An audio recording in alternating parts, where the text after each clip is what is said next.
Alam namin ang iyong pagsisikap. Dama namin ang iyong mga sakripisyo. Kita namin ang pagharap mo sa bawat pagsubok. Kaya sa kabila ng mga hamon ng buhay, nandito kami para umalalay. Kasi katulad mo, gusto rin namin ang magandang bukas para sa kanya.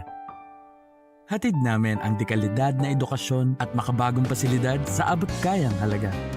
Kaya huwag ka nang mangamba, sasamahan ka namin tuparin ang mga pangarap niya.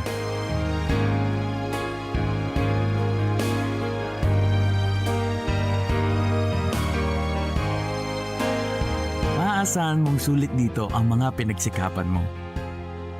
Sa aming mga makabagong pasilidad at sistema ng edukasyon. Mailalabas natin ang aking talino at mga kakayahan niya.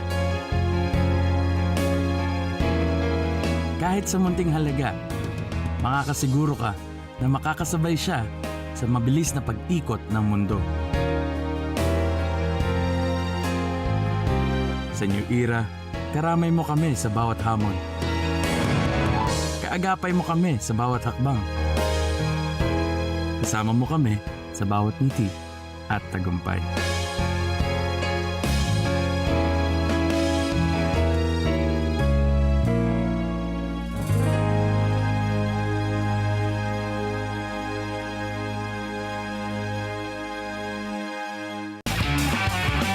Go Speed Racer! Go Speed Racer! Go Speed Racer! Go! He's up and flying as he guns the car around the track. He's jamming down the pedal like he's never coming back. Adventure's waiting just ahead. Go Speed Racer! Go Speed Racer! Go Speed Racer! Go! Can you feel it? Do you like it? Do you want it? So good! I love it! Okay, then buckle up, put the pedal to the metal, and let's ride.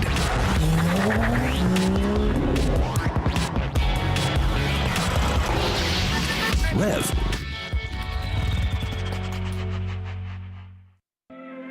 Humanda ng umangkas sa panibago naming pag-arangkada.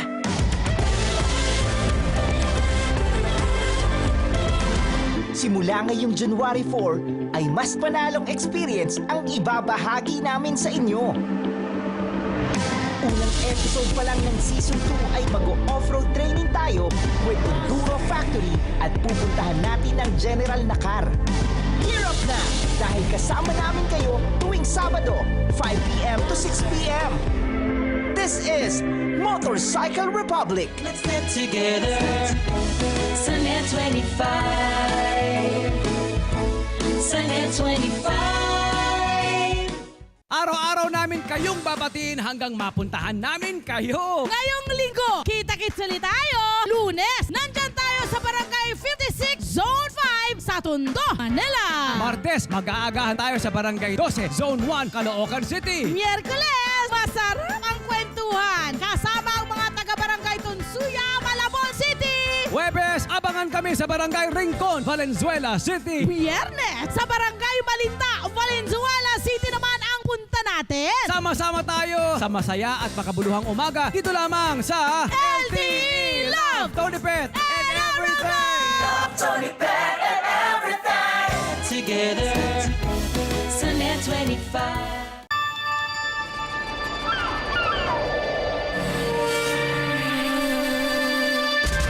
Nothing is quite as simple as it seems. To understand the world better, we need to take a closer look. Experience knowledge. Tomorrow today. Kada mustahan na may kasamang pasampol na pangmalakasang kantahan, kasama mga espesyal na bisita ang magpapasaya ng iyong umaga. And then you discover personalities during the journey. But it was the music that kept us. Pero we're enjoying every moment. Na kinakanta nila, kasama namin yung mga kanta na yan. Yeah. So early 90s, nag-transfer ako sa Cebu. And then doon ako kumakanta. That's why for this show, gusto namin ibalik yung 80s and 90s. Kaya naman, Magaling manood ng kada umaga 10 a.m. to 12 noon kung gusto niyong ma-LSS, Lunes hanggang Biyernes. Together, Sunday 25. Sunday 25.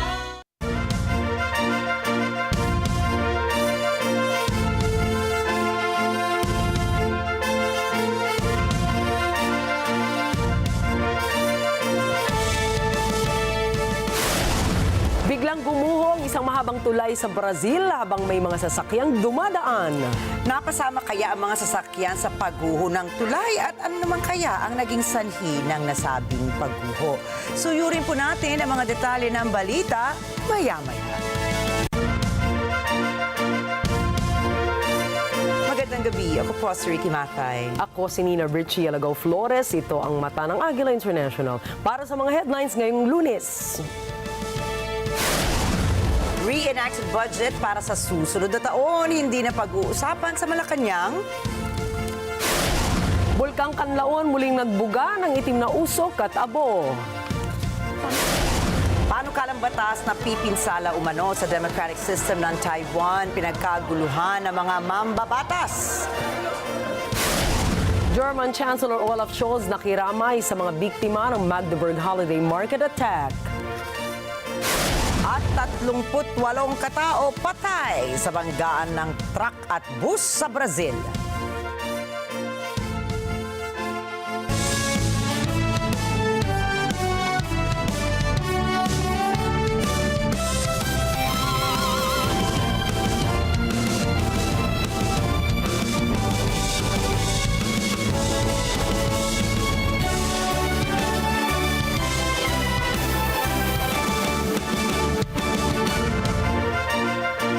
Nakalipas sa dalawang pagpupulong sa Malacanang, nakasama ni Presidential Communications Office Acting Secretary Cesar Chavez, si Pangulong Ferdinand Marcos Jr. ay walang napag-usapan tungkol sa re-enacted budget para sa susunod na taon.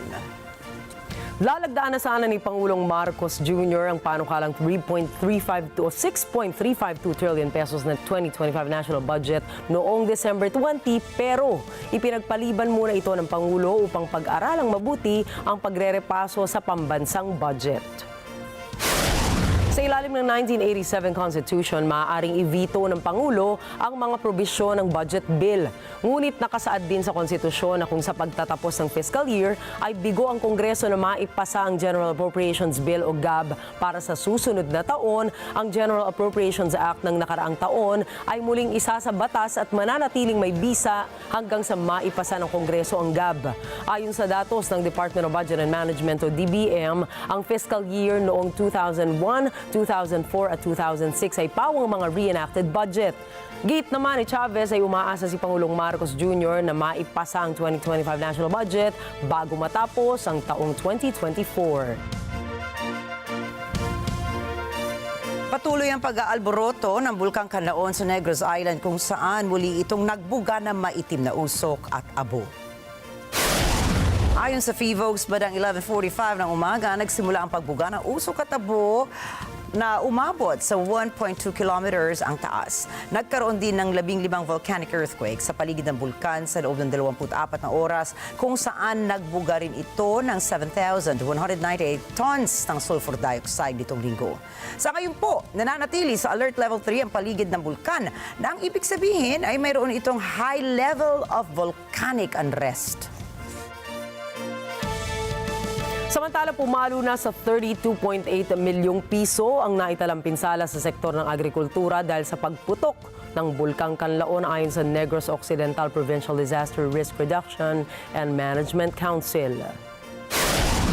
Batay sa ulat ng Office of the Provincial Agriculturist, nakapagtala ang ahensya ng halos 29.268 milyong piso na danyos sa high-value commercial crops, kung saan nasa 2.576 milyon ang bigas at nasa 504,000 naman ang mais.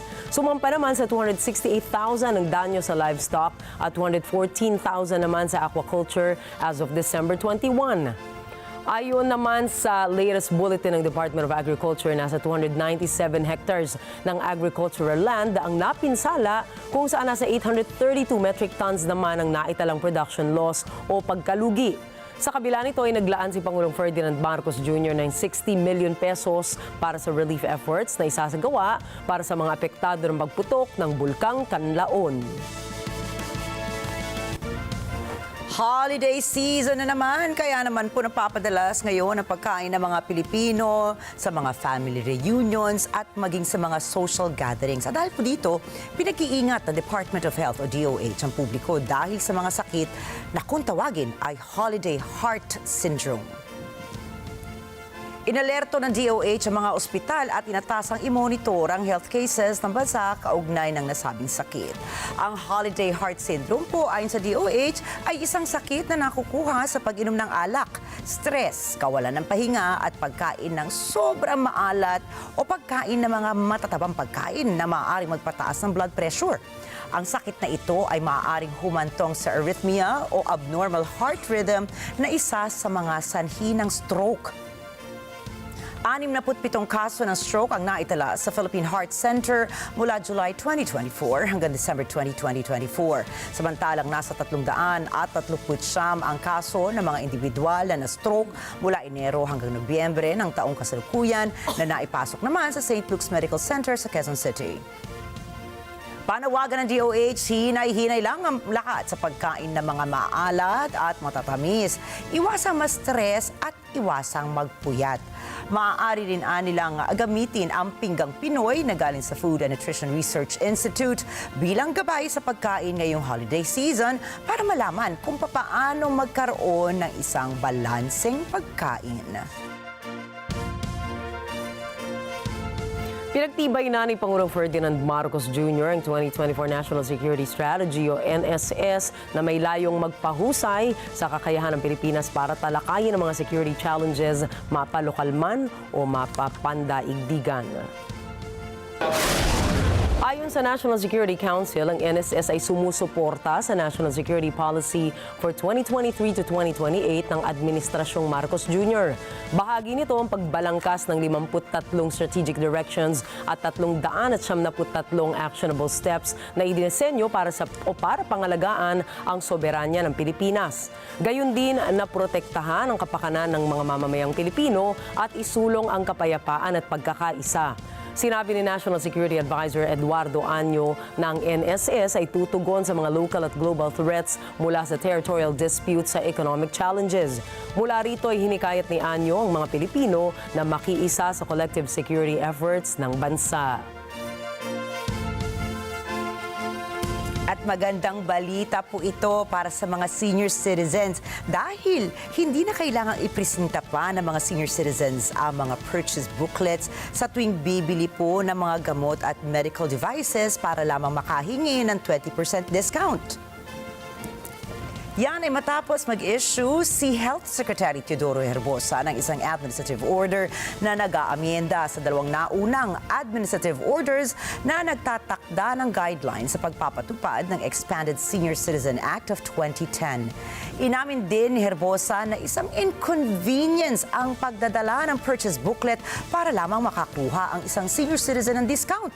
Kaya dapat anyang gawing madali para sa isang senior citizen ang paghingi ng discount para sa mga gamot o gamit sa gamot.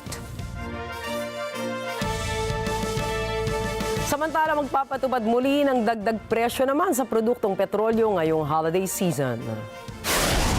Pagpatak ng alas 6 ng umaga bukas ay ipatutupad ng mga oil industry firms ang dagdag na 50 sentimos sa presyo ng kada litro sa gasolina. Piso at 45 sentimos naman ang taas sa kada litro ng diesel, habang 75 sentimos naman ang dagdag sa kada litro ng kerosene.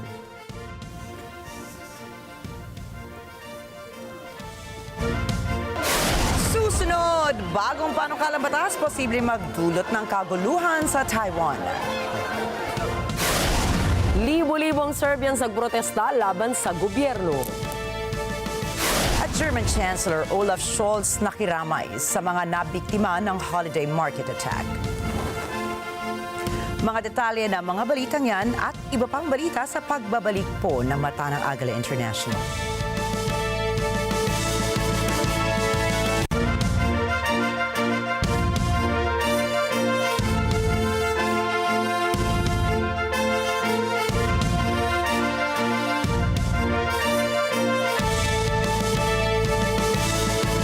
pinaglalakihang hindi palalampasin. Ang katotohanan ay hindi dapat itokhang.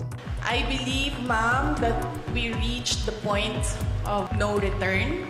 Mga kwento sa likod ng balita, bubusisiin, Meron po ba kayong nalalaman tungkol dito sa assassination plot naman po laban sa pamilya Duterte? Is that normal na yung SDO naubaya yung ganyang kalaking pera po sa security officer? ASPN. Ano sa palagay nyo? Lunes hanggang Biyernes, alas 8 hanggang alas 10 ng umaga, dito lang sa Net 25. Together, sa Net 25. Sa Net 25.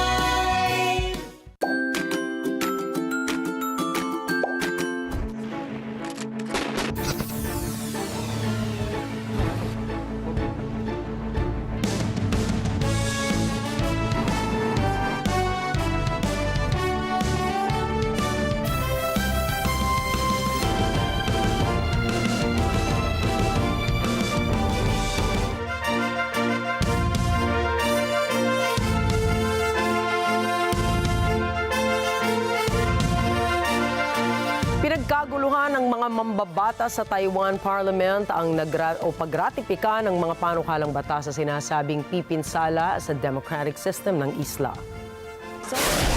Nagsimula ang lahat sa argumento ng Democratic Progressive Party ni Taiwanese President Lai Ching-te na ang ipapasang panukalang batas ng oposisyon ng Kuomintang at Taiwan People's Party ay magpapagulo sa sistema ng gobyerno ng Taiwan.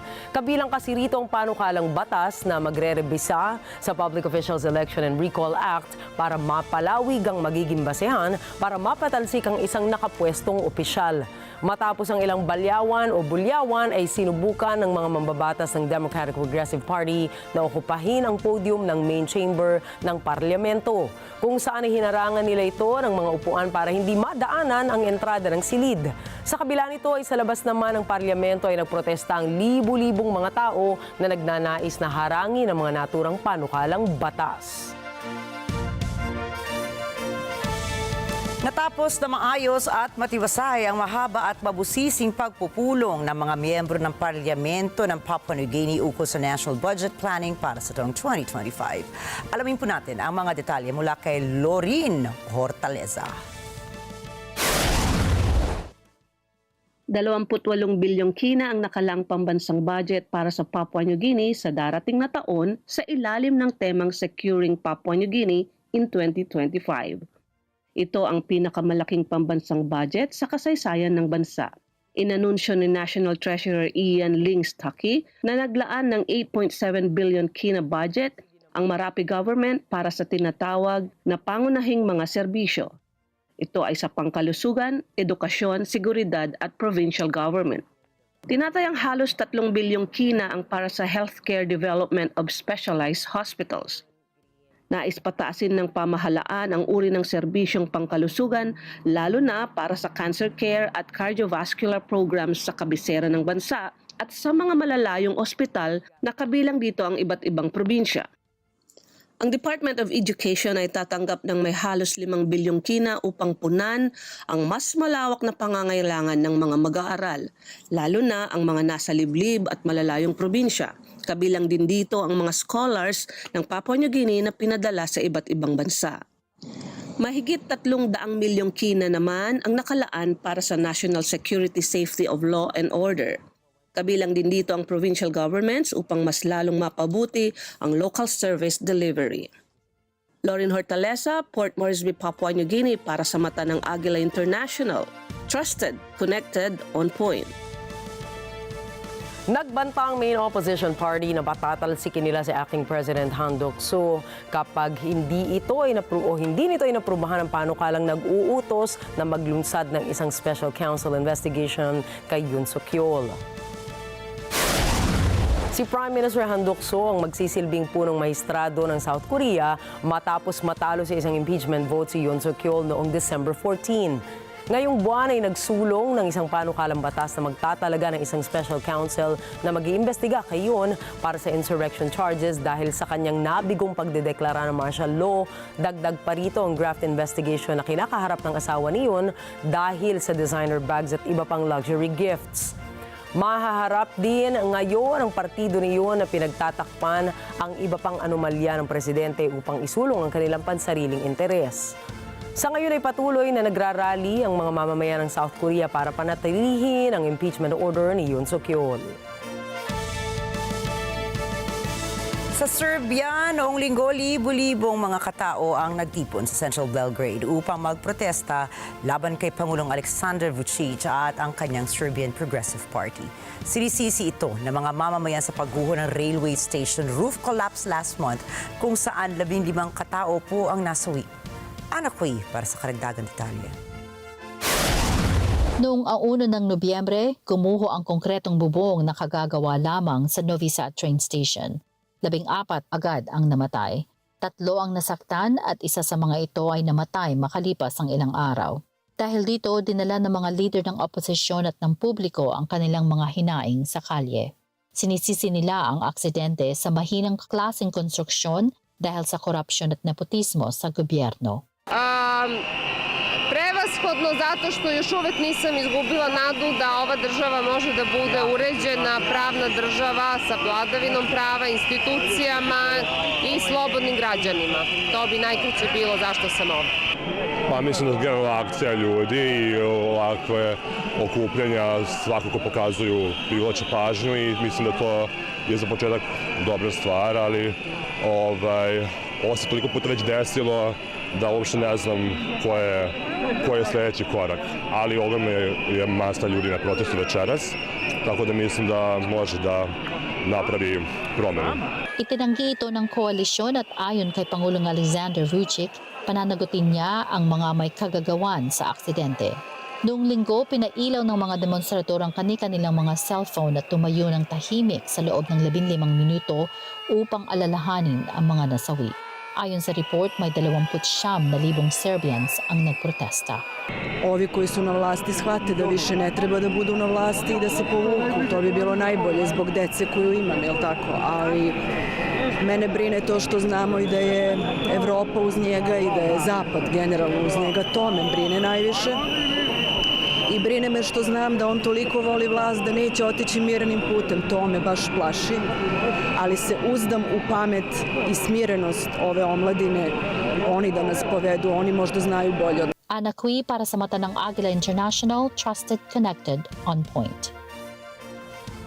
Nangako si German Chancellor Olaf Scholz na pagbabayaran ng sospek ang kanyang ginawang pag-araro sa isang holiday market sa Magdeburg, Germany.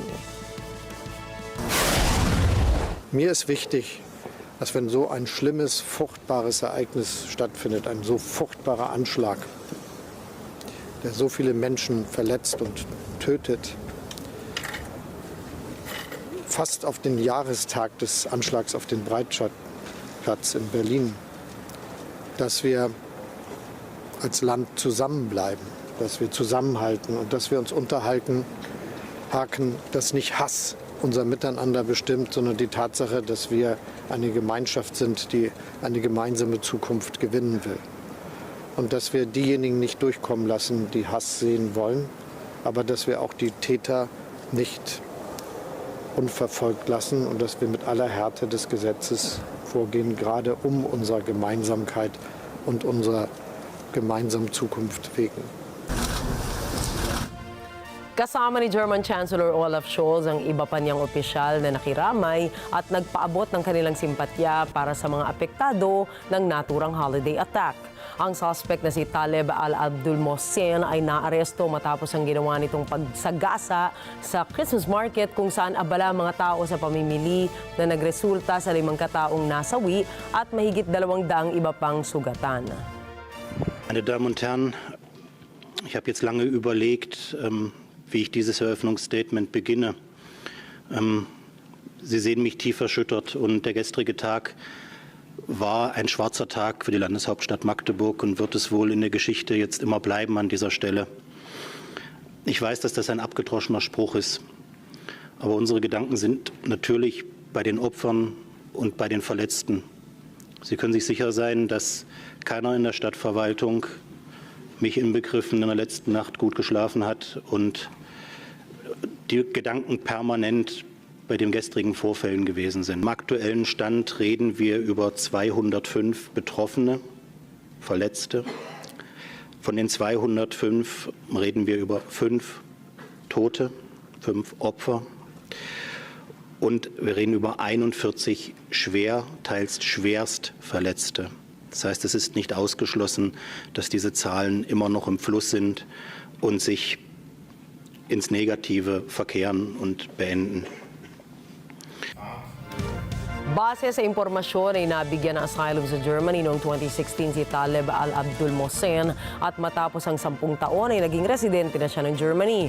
Mayroon itong ginawang website na tinutulungan ng mga kababaihan sa Saudi na umalis sa kanilang bansa. Sa ngayon ay nananatiling nakakulong ang sospek at inaalam pa nila ang pinakamotibo nito sa nasabing insidente. Ich habe viel Solidarität gehört und erfahren aus vielen, vielen Ländern der Welt. Viele haben mir das persönlich gesagt, mir das geschrieben. Sie haben es auch öffentlich gemacht und es tut gut, das zu hören, dass wir als Deutsche nicht alleine sind angesichts dieser furchtbaren Katastrophe. Nochmal danke an alle Einsatzkräfte, danke an alle, die mitgeholfen haben, Schlimmeres zu verhindern. Und unser Mitgefühl und unsere Solidarität gilt den Angehörigen, den Verletzten, den Bürgerinnen und Bürgern der Stadt Magdeburg und allen, die jetzt tiefe Trauer haben, wie wir alle. Gut. Bitte um Verständnis, wir haben nur Statements. Ayon kay United Nations Chief Antonio Guterres, kailangan tigilan na ang pag-atake ng Israel sa Syria. Ito anila ay pagsalangsang sa soberanya at integridad ng teritoryo ng bansa.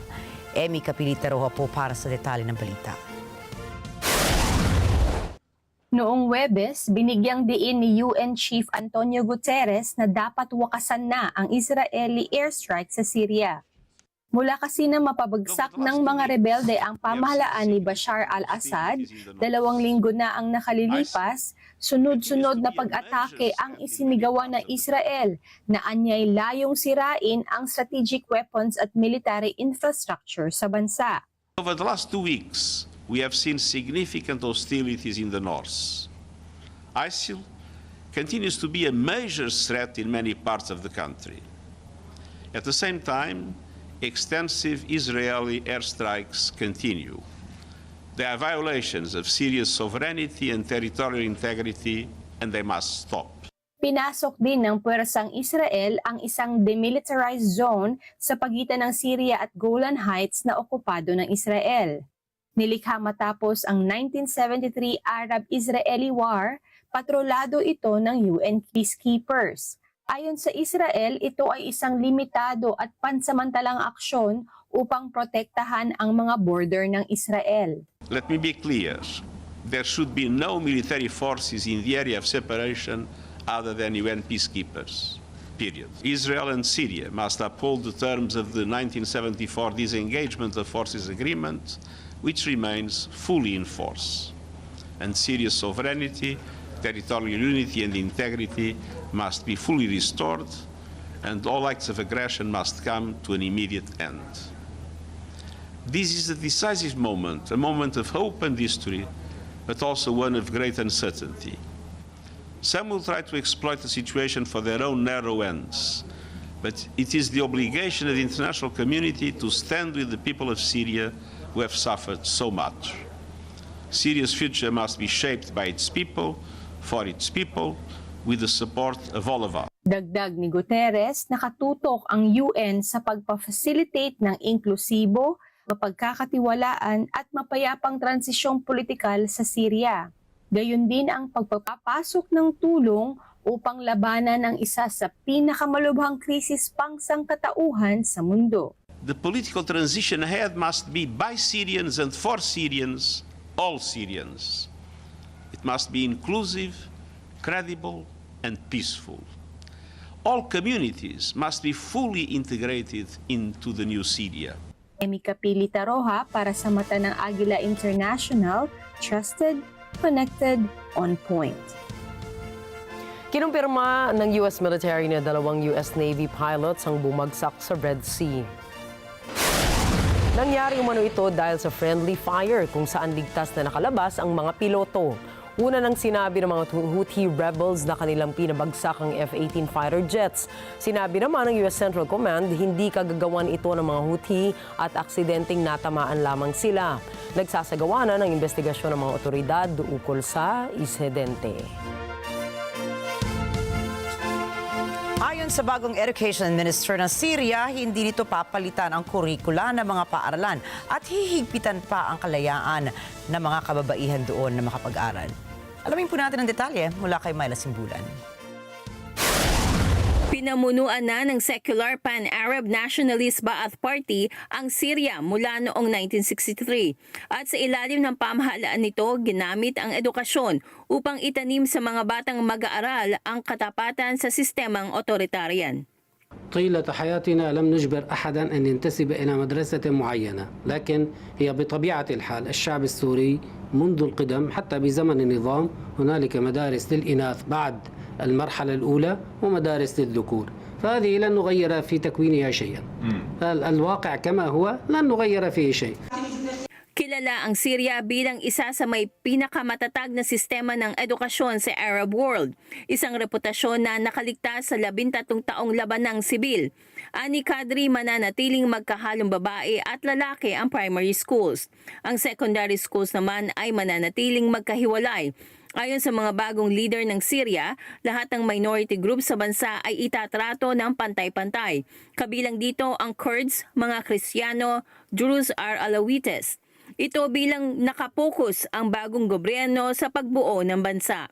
Myla Simbulan para sa mata ng Agila International. Trusted, connected, on point. Samantala, inakusahan ni Iranian President Masoud Pezeshkian ang Israel na lumalabag sa ceasefire deal nila sa Lebanon. Ito ang laman ng kanyang talumpati sa G8 Summit na ginanap sa Cairo, Egypt, kung saan ang unang hakbang para tuluyang matigil ang nasabing kaguluhan ay dapat ipresyur ang Israel na tanggapin ang ceasefire sa Gaza at pigilan ang atake sa Lebanon at Syria. Iginit nito na suportado nito ang kasunduan na tinanggap ng mga Palestino at ito ay pumayag ng maraming mga mamamayan doon. Mahalaga ngayon ang pilitin ang Israel na tumugon sa ceasefire at tulungan ng maraming bansa ang Lebanon para sila ay muling makabangon. قبل از شروع بحث در ارتباط با تحولات اخیر در منطقه غرب آسیا و تغییرات رخ داده مایلم اشاره کنم. بیش از 14 ماه است که منطقه غرب آسیا و بالاخص غزه و جنوب لبنان و اینک کشور اسلامی سوریه دستخوش حملات گسترده رژیم غاصب اسرائیل قرار دارند. کشتار بیرحمانه غیر نظامیان و به خاک و خون کشیدن زنان، کودکان و افراد آسیب دیده از جنگ و ترور گسترده ابعاد جدیدی از اهداف نامشروع آن در گسترش ناامنی را آشکار ساخته است. و اینک وظیفه شرعی، حقوقی و انسانی ماست تا با همگرایی بیشتر و اتخاذ اقدامات عملی‌تر دقیق و فوری مانع از ادامه آسیب بیشتر عزیزانمان در مناطق بحران زده شویم.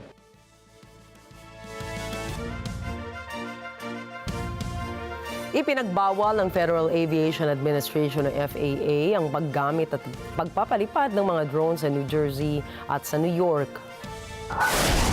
Magsisimula ang ban na ito mula January 17 at tatagal ng 1 buwan. Ayon sa FAA, kukulong nila ang sinumang piloto na magpapalipad ng drone sa mga restricted areas. Ang hakbang na ito ay ginawa ng Estados Unidos matapos ang kaliwat kanang drone sightings sa New Jersey at New York kamakailan.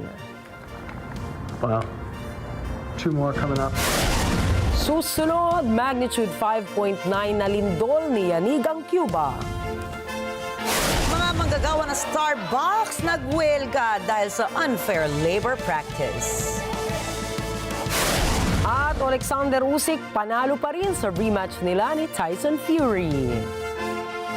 Yan at iba pa pong mga balita sa pagbabalik ng Mata ng Agila International.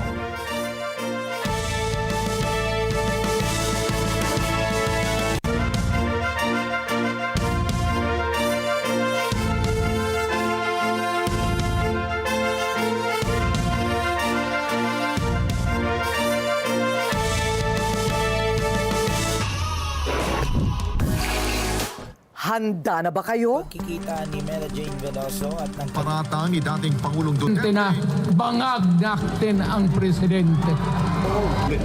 I think it's the fentanyl. Ang paratang ni dating Pangulong Duterte isunog ang People's Initiative. Wala naman pakialam yung senador o yung miyembro na focus sa People's Initiative. Walang gamot sa kakapalan ng mukha mo. Kamara nanawagan ng ceasefire sa Senado. Kaugnay sa issue ng People's Mga tinuturi kong mga kaibigan ay nag-traitor pass. Ito ba yung tumanggi naman ang Vice Presidente na ibigay? And tendered my resignation as the Secretary of Education effective. Dahilan ng kanyang pagdidikil. Sa Indonesia, si dismissed Your Honor, hindi ko po alam. dinig ng Senado sa issue ng sexual abuse. Wala pong katotohanan yung kanilang mga sinabi. Kanya po itong itinanggi ang mga alegasyon lang. Na sa pagdinig ng Senado. I and I alone take full legal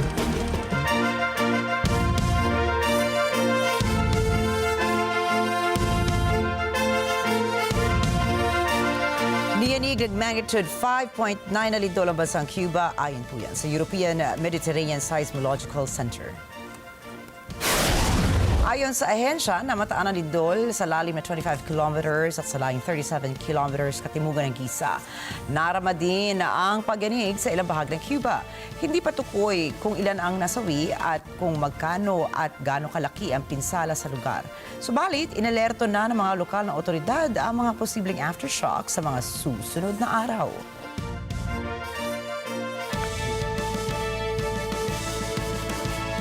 Higit sa 30 katao ang nakasawi sa banggaan ng isang truck at bus sa Brazil. Ayon sa State Fire Department sa lugar, 38 pasahero kasama ang bus driver ang kumpirmadong patay sa banggaan. Nakaligtas naman ang 7 pasahero, ngunit nasa pagamutan ng mga ito dahil sa tinamong serious injuries. Higit sa mga pasahero ay nakaligtas din ang 3 okupante ng sasakyan na damay sa aksidente. Tumakas naman ang truck driver na nakabangga sa bus at kasalukuyang pinaghahanap ito ng mga otoridad. Nagpahayag naman si Brazilian President Luiz Inácio Lula da Silva na handa ang pamahalaan na mag-abot ng tulong sa mga pamilya ng biktima.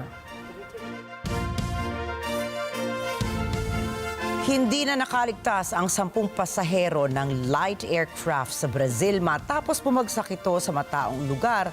Ayon po yan sa Brazilian Civil Defense Agency.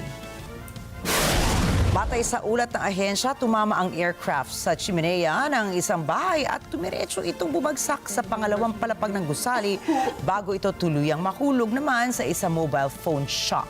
Kabilang po sa mga nasawi ang pilotong kinilala na si Luis Claudio Galeaso, isang Brazilian businessman kasama ang kanyang pamilya. Dose-dose ng mga tao naman ang dinala sa mga pagamutan matapos makalanghap ng usok, habang 2 sa mga ito ang sinasabing nasa kritikal na kondisyon. Hindi pa batid ang sanhi ng plane crash, subalit kasalukuyang nasa site ang mga operatiba para sa kailang investigasyon.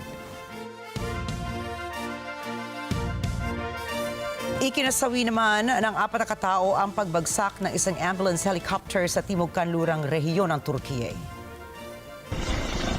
Ayon sa lokal na ulat, kasama sa mga nasawi ang 2 piloto ng helicopter, isang doktor at isang healthcare worker. Paalis ang aircraft mula sa ospital sa Mugla, subalit dahil sa makapal na usok ay nahirapan ang piloto na mag-navigate ng himpapawid. Dito na tumama ang helicopter sa mismong ospital. Tutungo sana ang helicopter sa probinsya ng Antalya para sumunduin ang isang pasyente.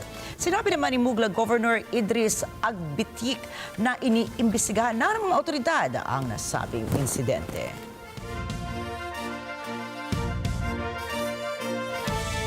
Isang trahedya ang naganap matapos gumuho ang tulay na nag-uugnay sa 2 estado sa Brazil kung saan tumapon ang 1 litro ng sulfuric acid sa Tocantins River. Inihayag naman ng National Department of Transport and Infrastructure na may haba na 533 meters ang gumuhong tulay. Ayon sa inisyal na ulat, hindi bababa sa 11 katao ang apektado ng insidente. Nadami naman ang 2 truck, 1 kotse at motorsiklo. Lahat ng mga ito ay nahulog sa tubig na may lalim na higit sa 50 metro. Isa naman ang kumpirmadong nasawi. Nagpahayag naman ng pagkabahala ang mga residente ng Aguarnopolis at Maranhao dahil sa pagguho ng tulay.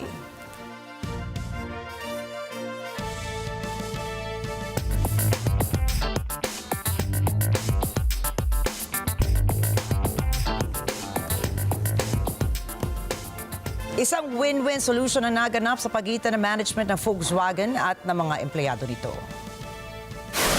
Nagdesisyon ang giant automaker na hindi na nito isasara ang 10 factories nito sa Germany hanggang taong 2030. Kapalit nito ay iurong naman ng union ang kanilang kahilingan na taasan ang kanilang mga sahod. Nahaharap po ang Volkswagen sa matinding cost-cutting measures dahil na rin sa mababang sales at demand sa mga sasakyan nito.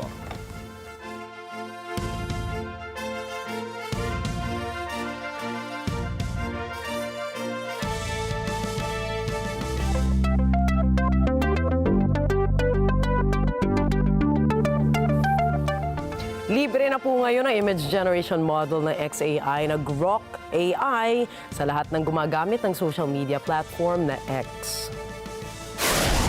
Inilabas noong Pebrero ang Grok at nitong Agosto naman ay inilabas ang XAI ang upgrades ng model na Grok 2 at Grok Mini. Ayon sa kumpanya, mas mabilis ang Grok 2 ng 3 beses kaysa sa unang version nito.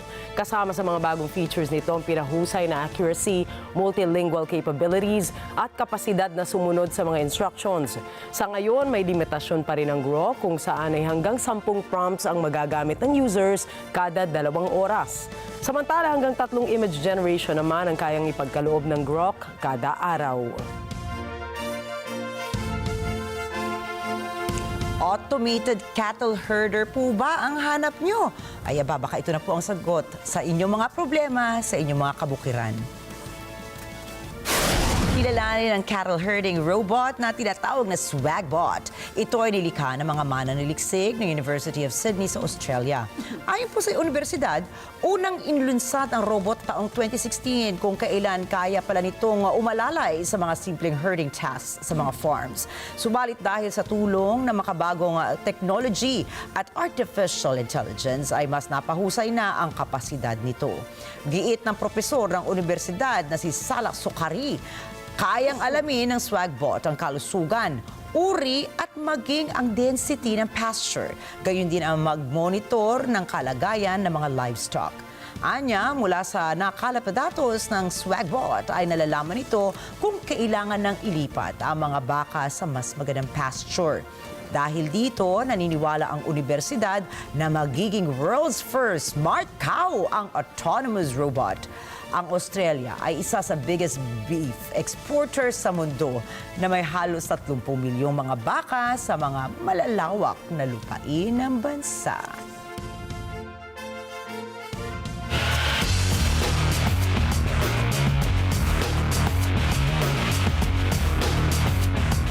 Tinalo ni Alexander Usyk si Tyson Fury sa kanilang ikalawang pagkikita ng dalawa sa boxing ring.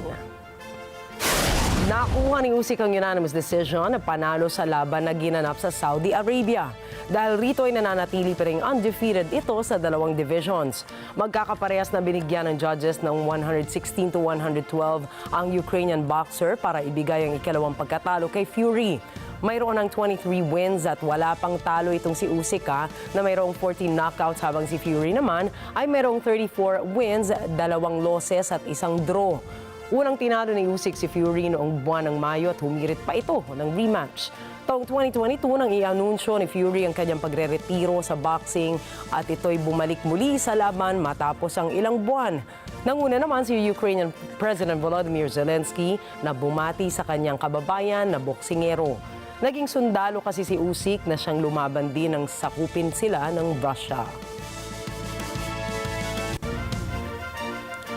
Samantala, nagtala po ng panibagong record sa NBA sa Los Angeles Lakers star LeBron James.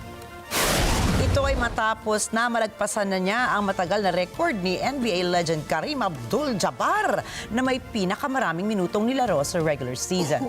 Sa panalo ng Lakers kontra Sacramento Kings ay naitala ni James ang kanyang 57,447 minutes na paglalaro. Nakuha ni Abdul-Jabbar ang record noong taong 1989 na 57,446 minutes. Sinabi ni James na talagang mula pa noon ay hilig niya ang paglalaro ng basketball at kahit na off-season ay talagang pinipilit niyang makapaglaro. Sa buong karera ni James ay mayroon na itong mahigit sa 1,500 games.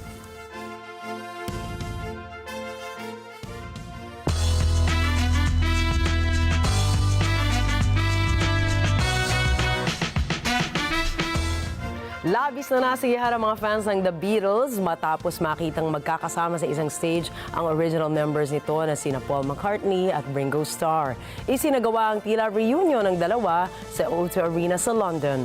Ang nasabing konsyerto ay siyang panghuling pagtatanghal ni McCartney ng kanilang Got Back Tour. Nagtanghal na kasi ang 82 years old na si McCartney sa ilang mga lugar gaya sa France, Spain at Brazil. Kinanta ng dalawa ang kanilang hit songs na Helter Skelter at Sgt. Pepper's Lonely Hearts Club Band. Bukod kay Ringo ay naging guest din sa concert si Rolling Stone guitarist Ronnie Wood na tinugtog nila ang patok na kantang Get Back. Sa nasabing konsyerto rin ay ginamit ni McCartney sa unang pagkakataon matapos ang mahigit 50 taon ang kanyang orihinal na Hofner 501 bass guitar. Ang nasabing gitara kasi ay ninakaw noong 1972 at muling naibalik kay McCartney nitong taon lamang.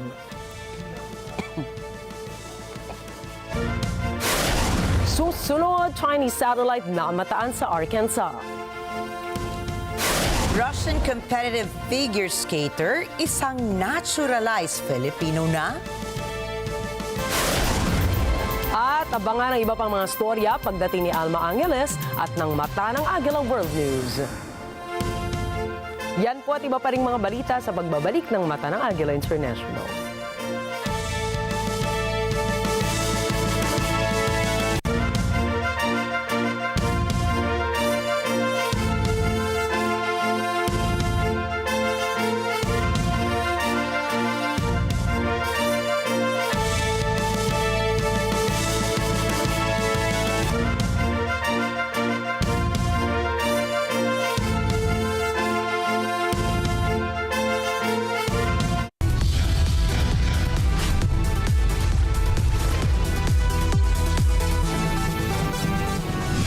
Kasulukuyang henerasyon, marami na ang nag-viral.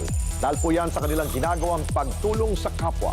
Pero mas marami ang tumutulong kahit walang nakakakita. Kaya naman kung ikaw ay may kilala na grupo o individual na may natatanging pagresponde sa lipunan at maging sa kalikasan, mag-text lamang sa 0915-415-1035 o mag-email sa responde@net25.com. At magpadala ng mensahe sa ating Facebook page at Net25TV. Baka kayo na ang susunod nating Certified Key Responder.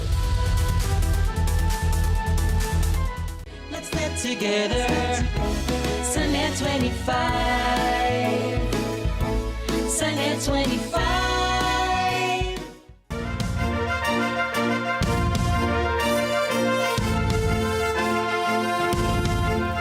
Namataan sa himpapawid ng Arkansas ang Mala meteor shower na display kung saan maraming Arkansans ang nagtatanong kung ano nga ba ito. Ito po, ang paliwanag ng NASA, ang stellar phenomenon na nasubaybayan ng mga Arkansans ay isang Chinese satellite na bumabagsak mula sa kalawakan. Ayon sa Space Agency, ang naturang satellite ay tinatawag na SuperView 1-02. Inilunsad ito noong taong 2016 at dahil ito ay nag-expire na, ay ito ay pinabagsak patungo sa atmosphere ng ating mundo. Higit sa Arkansans ay nasubaybayan din ang magandang view sa Mississippi, Louisiana at Alabama. Binigyan na po ng Filipino citizenship ang Russian figure skater na si Alexander Sergeyevich Korovin. Nilagdaan ni Pangulong Ferdinand Marcos Jr. ang Republic Act 12115 na naggawad ng Philippine citizenship kay Corovin, kaakibat ng lahat ng karapatan, pribilehiyo at prerogatives at mga tungkulin at obligasyon sa ilalim ng konstitusyon at mga batas ng Pilipinas. Sa sandali na makapag-oath of allegiance, bibigyan siya ng Certificate of Naturalization ng Bureau of Immigration upang makuha na niya ang buong Filipino citizenship. Ang 30 anyos na figure skater ay inaasahang isa sa mga magiging pambato ng Pilipinas sa Asian Winter Games sa China sa Pebrero sa susunod na taon at sa 2026 Winter Olympics sa Italy.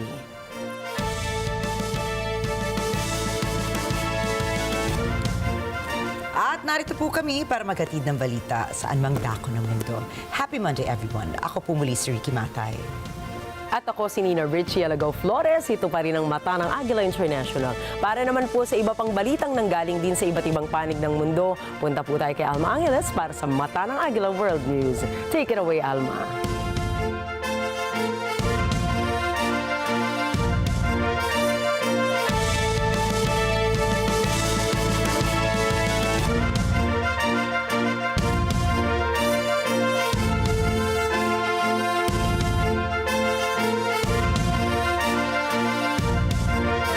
Rikki, good evening everyone. I'm Alma Angeles for Net25 World News. On tonight's headlines.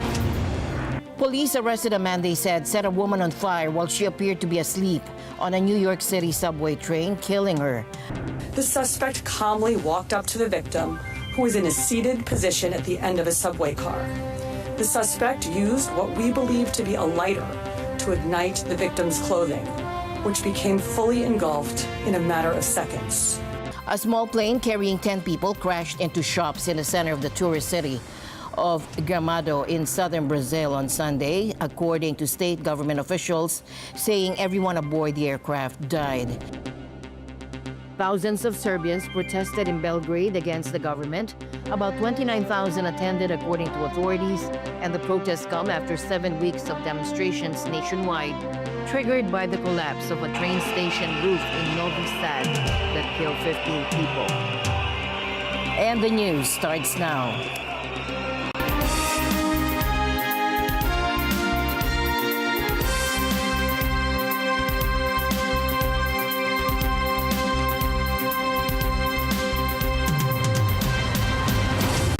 Police arrested a man they said set a woman on fire while she appeared to be asleep on a New York City subway train, killing her.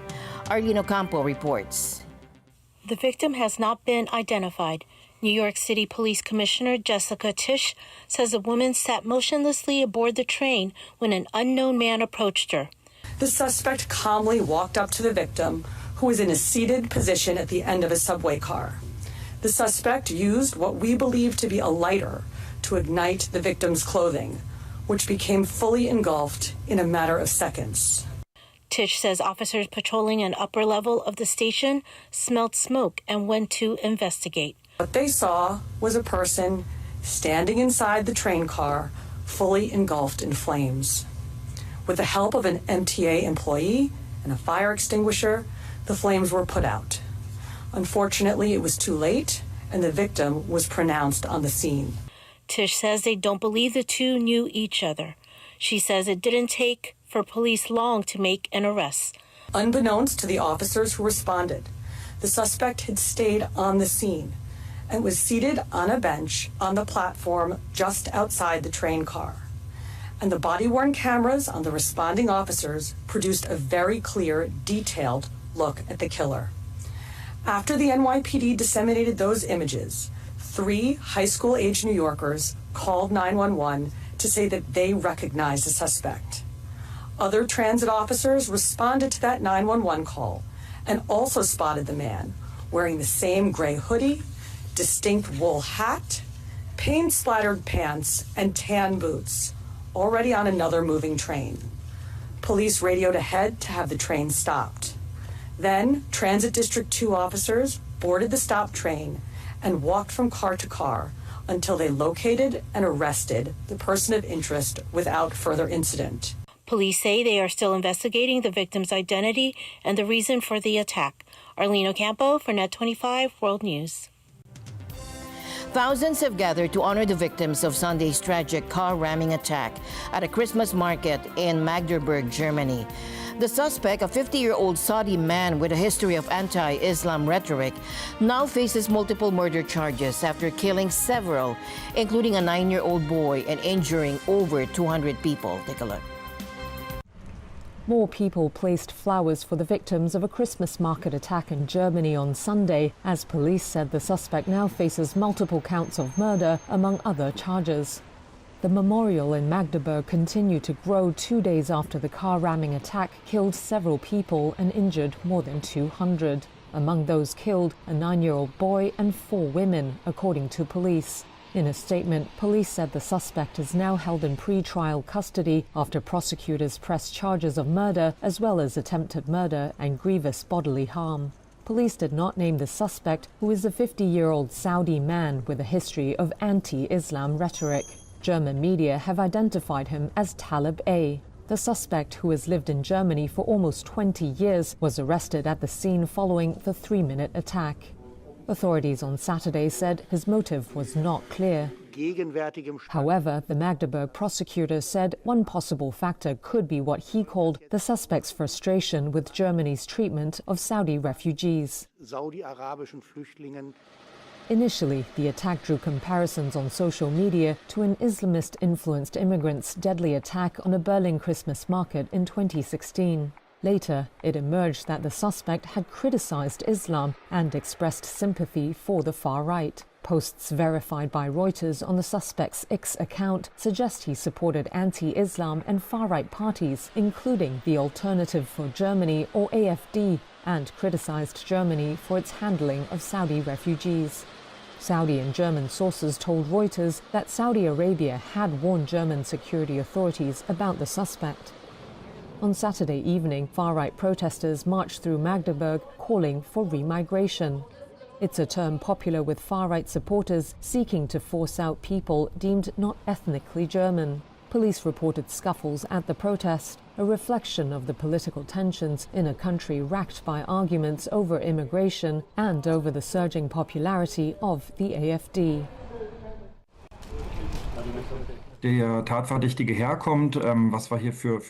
When it became clear where the suspect came from and what kind of basic data we have here, 50-year-old man from Saudi Arabia, first name Talib, it didn't take us long to realize that this was a person who was known for his online activities, particularly as an anti-Islamic figure in the global right-wing extremism scene. We were then able to confirm this lead relatively quickly and pursue it. Und fühlte sich eben verfolgt in den letzten Jahren von Geheimdiensten. And he felt that he had been pursued by secret services and state authorities, especially in Germany in recent years, and saw this as part of an agenda against refugees like him, who he saw as the true and only legitimate asylum seekers, who stand against Islam, who leave their home country, especially Saudi Arabia, and are because of that, which is true that Saudi Arabia is a repressive regime in which critical people are persecuted, but that they are also deliberately disempowered and persecuted here, and instead, people are deliberately brought here who pursue an Islamist agenda, so to speak, and want to destroy Western societies in the long term. Langfristig die Gesellschaften des Westens zerstören wollen. Das heißt,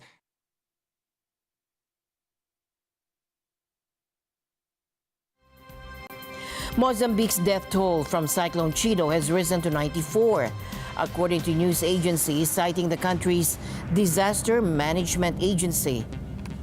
The storm, which made landfall a week ago, devastated the northern province of Cabo Delgado with winds reaching 260 kilometers per hour and dumping 250 millimeters of rain in just 24 hours. While the hardest hit area was the Mayotte archipelago, Mozambique bore the brunt as the second most affected region. Over 620,000 people in Mozambique have been impacted by the cyclone, with more than 500,000 concentrated in Cabo Delgado. And experts are warning that the storm's intensity was amplified by climate change. Cabo Delgado is no stranger to tropical storms, but is also grappling with a long-standing Islamist insurgency, adding to the region's challenges. Cyclone Chido's destruction comes as Mozambique is still recovering from political unrest following post-election violence that claimed at least 130 lives. Meanwhile, tragedy struck Nigeria on Saturday as at least 13 people have died in two separate stampedes during charity events. In Abuja, a crowd gathered outside Holy Trinity Catholic Church for a charity distribution when chaos broke out early in the morning. Police spokesperson Josephine Adek confirmed that 10 people, including 4 children, lost their lives with 8 others injured. In the early hours of today, the 21st of December 2024, another tragedy struck at the Holy Trinity Catholic Church, Mathay in Abuja, in a similar stampede that occurred during the distribution of food items to vulnerable and elderly individuals. This unfortunate incident led to the death of 10 individuals, leaving many others injured. In southern Nigeria's Okija community, a similar scene unfolded when residents scrambled for donated items like rice, oil, and cash. Police reported 3 deaths, though eyewitnesses and Amnesty International Nigeria claim the toll is as high as 20, with many more injured. Sadly, these incidents aren't isolated. Just days earlier, a stampede at an Islamic high school in Ibadan claimed 32 lives. The tragedies highlight the desperation gripping Africa's most populous nation. Many Nigerians are struggling under soaring inflation, now at 34.6%, worsened by subsidy cuts and currency devaluation under President Bola Tinubu's administration. Amnesty International has called for urgent investigations, emphasizing the harsh reality that for many Nigerians, having ordinary rice at home is turning into a luxury. A small plane carrying 10 people crashed into shops in the center of the tourist city of Gramado in southern Brazil on Sunday, according to state government officials, saying everyone aboard the aircraft died.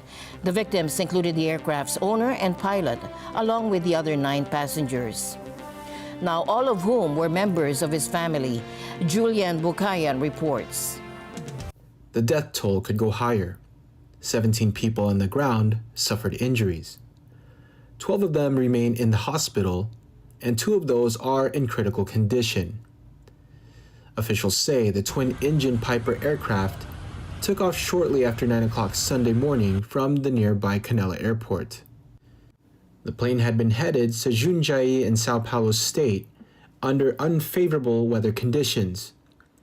Authorities say the plane reportedly first struck the chimney of a building, then the second floor of a house before crashing into a furniture store. The first noise was a lot of broken glass. I thought it was some piece of furniture that had fallen with a lot of glass. But when I saw the flash coming from the bathroom, my husband opened the window and saw everything red outside. Then he said, "It's fire, we're going to die." It was at that moment of desperation that we ran. The information I received from the civil police isn't final, but the data we collected was from the aircraft owner's partner, from the hotel where this family was staying.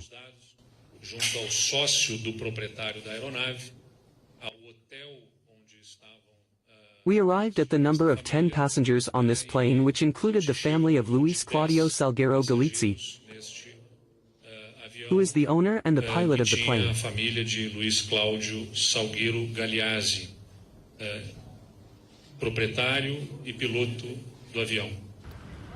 Debris also reached a nearby inn. The cause of the crash is being investigated by the Aeronautical Accident Investigation and Prevention Center. Nestled in a mountainous region, Gramado is the most popular tourist destination in Rio Grande do Sul.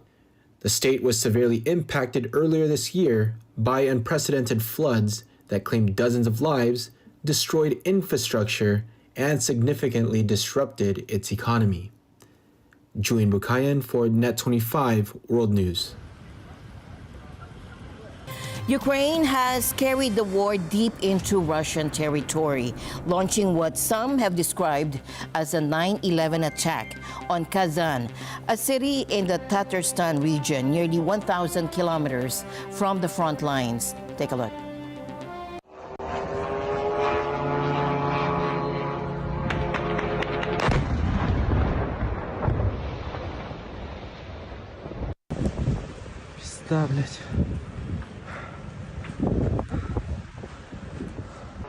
Eight drones targeted the area, with one striking the upper floors of a high-rise residential building. Eyewitness video captured smoke billowing from the structure, and Kazan's airport temporarily suspended flights. Local officials also canceled all mass gatherings for the weekend as a precaution. While the dramatic strike caused significant alarm, Russian authorities reported no casualty. They stated that air defense and electronic warfare system intercepted most of the drones. Temporary shelters have been arranged for affected residents. And this attack follows a Russian drone offensive where Moscow reportedly launched 113 drones into Ukraine overnight. Ukrainian officials have called these drone battles a troubling escalation of the conflict. Elsewhere, Russia's defense ministry said its air defense shot down 42 Ukrainian drones across 5 regions overnight. In Oriol, one drone triggered a fire at a fuel facility, though officials quickly contained it. No casualties were reported in these incidents. These back-and-forth strikes are intensifying, with both sides now bringing the war to civilian areas far from the front lines. Now, snow is intensifying across northern and other parts of Japan.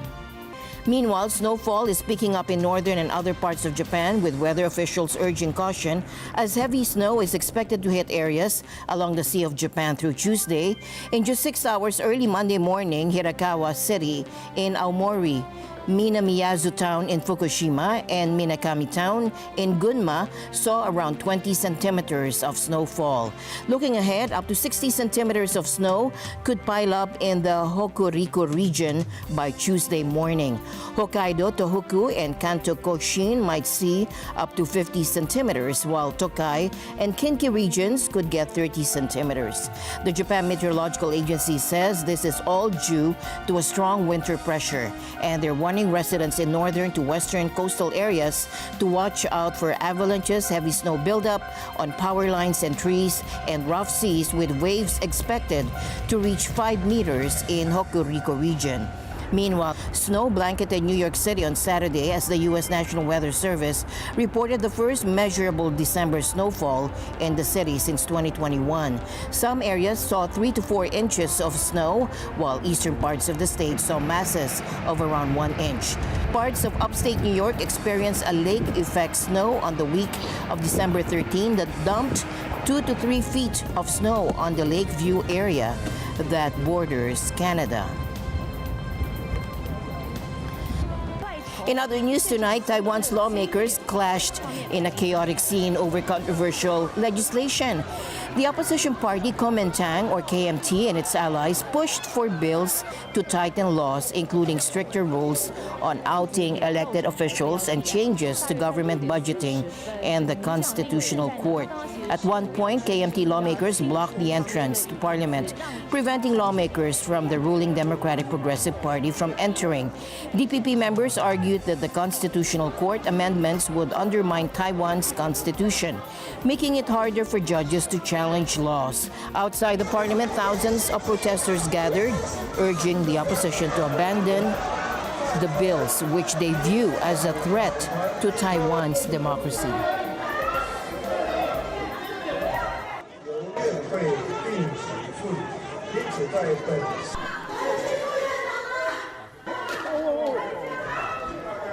And the news continues here on Net 25. We'll be right back.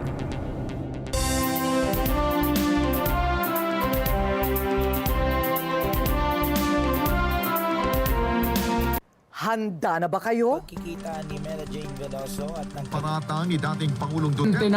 Bangag natin ang presidente. I think it's the fentanyl. Tinawanan lamang ang parata ni dating Pangulong Duterte. Isunog ang People's Initiative. Para naman pakialam yung senador o yung miyembro na focus sa People's Initiative. Walang gamot sa kakapalan ng mukha mo. Kamara nanawagan ng ceasefire sa Senado. Kaugnay sa issue ng People's Mga tinuturi kong mga kaibigan ay nag-traitor pasok. Ito ba yung kinalaman? Tumanggi naman ang Vice Presidente na ibigay. I tendered my resignation as the Secretary of education effective. Sa Indonesia, si dismissed Your Honor, hindi ko po alam.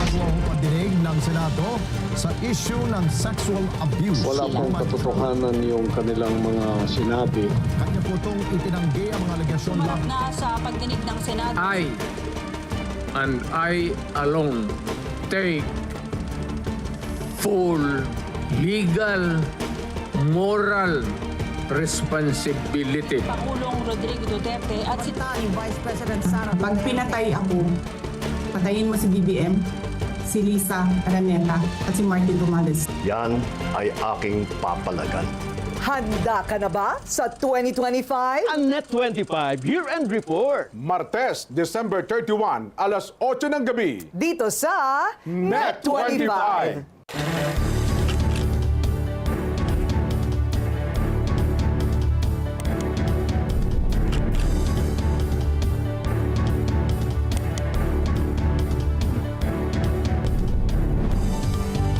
It is a signal to the world that we are open for business.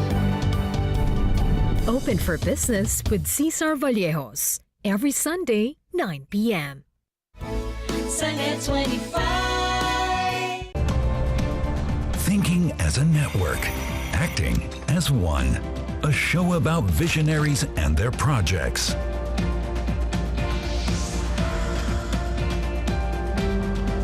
Challenges that can be tackled together for a future worth living. Working for a more united world. Global Us.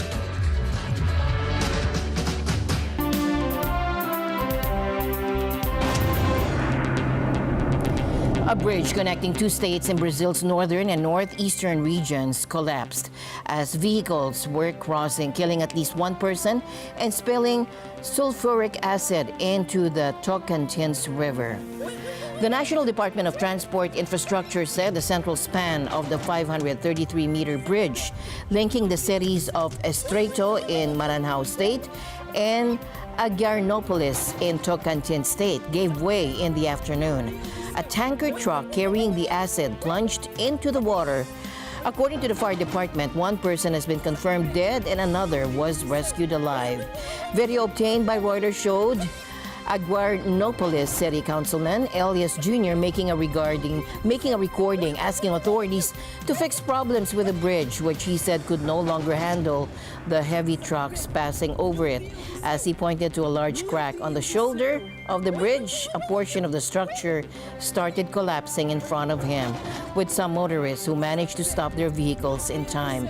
A large truck was also seen on the bridge in the video before the camera turned to follow Jr. running towards the river. Preliminary estimates indicate at least 11 people were involved in the accident, with two trucks, a car, and a motorcycle falling into the river, which is more than 50 meters deep. After more than a decade of construction, Vietnam's largest city has finally launched its first mass rapid transit line. And this project has been a point of competition between Japan and China, both vying for influence in the region. Hundreds of eager residents lined up to be among the first passengers to ride Metro Line 1. This line stretches from the bustling Ben Thanh Market in the city center to the Sui Tien theme park with 14 stops along the way. Japan invested heavily in this project, contributing 43.7 trillion Vietnamese dong or $1.72 billion. While Ho Chi Minh City's line faced delays, Hanoi's China-backed metro system opened its first line in 2021. Construction on Hanoi's second line is set to begin in 2025. Now, this development comes amidst ambitious Vietnamese plans to build high-speed rail lines connecting with China, its largest trading partner.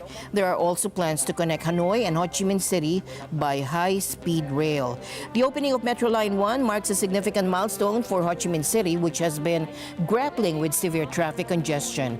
And the government hopes the metro system will provide much-needed relief for the city's 9 million residents. To encourage ridership, tickets are free for the first month, and passengers can enjoy free connections to new electric buses that link to metro stops.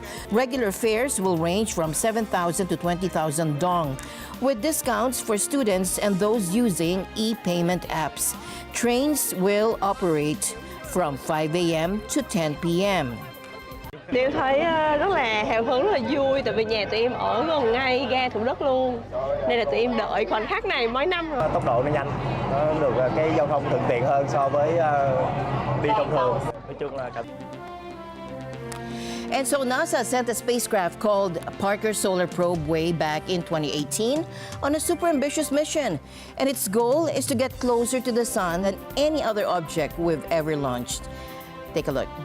This Tuesday, Parker is going to break its own record. It's going to fly incredibly close to the sun, like super close. And NASA even has this cool comparison. If the sun and Earth were at opposite ends of a football field, Parker would be just 4 yards away from the sun.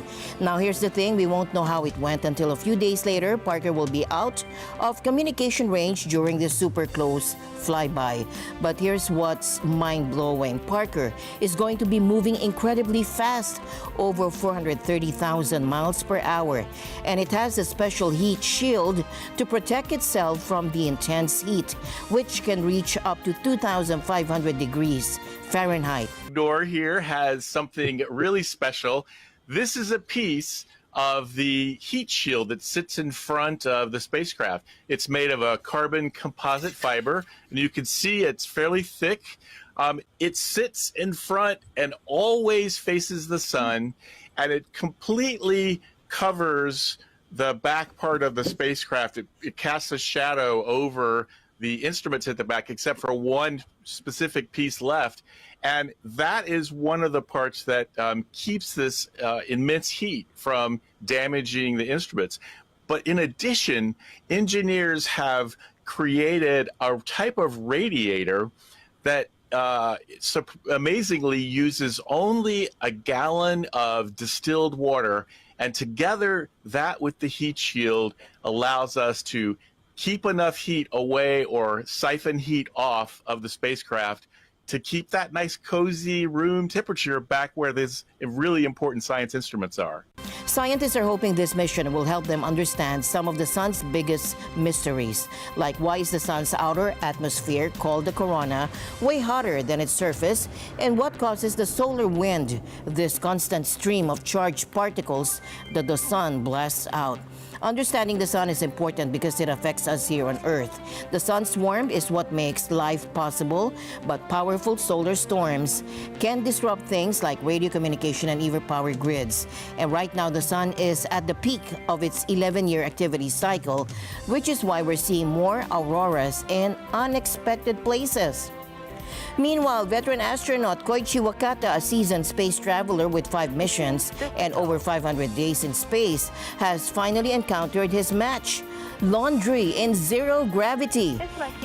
In a lighthearted video, Wakata is seen playfully battling a floating piece of clothing aboard the ISS, proving that even experienced astronauts can be humbled by the challenges of everyday life, albeit in space. I'm not sure how he's doing it. And with that, we end tonight's broadcast. For everyone here on Net 25, I'm Alma Angeles. Thank you all for joining us. Good night.